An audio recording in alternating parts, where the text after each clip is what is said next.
Hello and welcome to this video.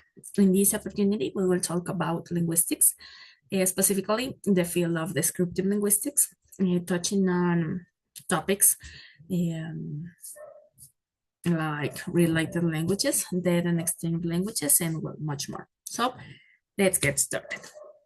First of all, it is important to know that descriptive linguistics is a field dedicated to analyzing and describing a language's characteristics, focusing on observable linguistic patterns without making value judgments about their correctness or evolution. So, this approach allows us to understand a language and, well, language as it is used in natural context and provides essential tools for the comparative study and historical reconstruction of languages. So, descriptive linguistics has its roots in ancient India, where the first systematic efforts were made to analyze Sanskrit, which is the oldest recorded language in India.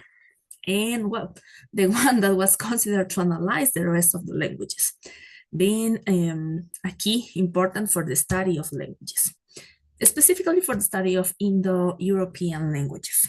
And well, over time, this approach expanded to include the study of the linguistic patterns of various languages, integrating a chronological approach that allows systematic changes in language to be traced, over time. So this approach contributes significantly to the development of comparative linguistics and the discovery of similarities between languages that share a common root or a common origin. So historically, similarities between certain languages have evidence their genealogical connection. So these languages usually descend from an ancestral language, also called proto-language. For example, Romance languages such as Spanish, Portuguese, French, Italian, and well, much more. All these are descent from Latin.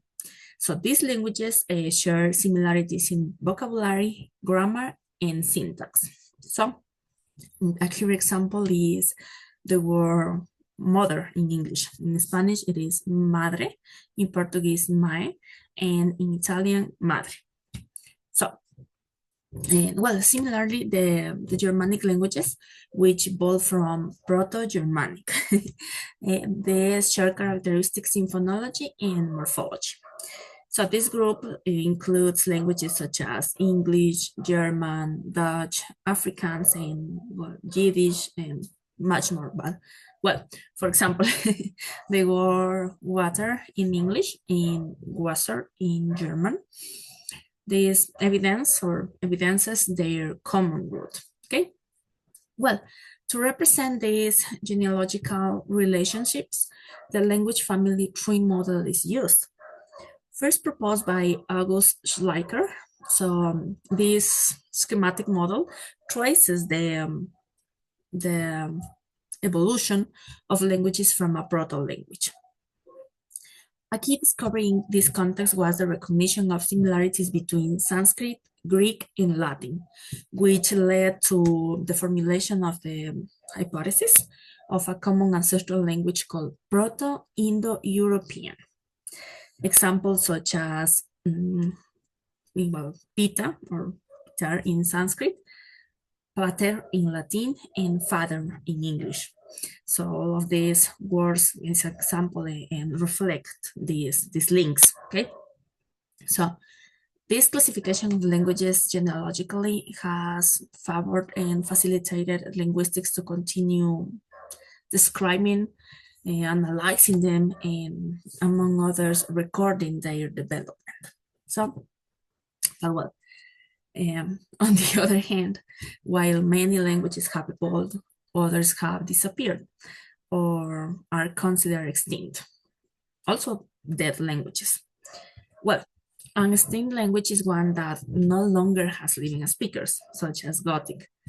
And in contrast, a dead language lacks native speakers, but it is still used for specific purposes, such as Latin in liturgical contexts or ancient Greek for academic purposes or academic studies. So this kind of phenomenon highlights the diversity and dynamics of language over time. So, descriptive linguistics not only provides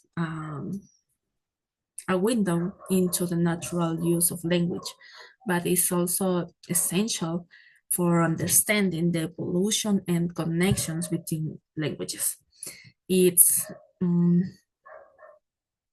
its analytical approach has allowed us to identify patterns that reveal historical and cultural links, enriching our knowledge about linguistics, linguistic diversity, and its relevance in human history. Thank you.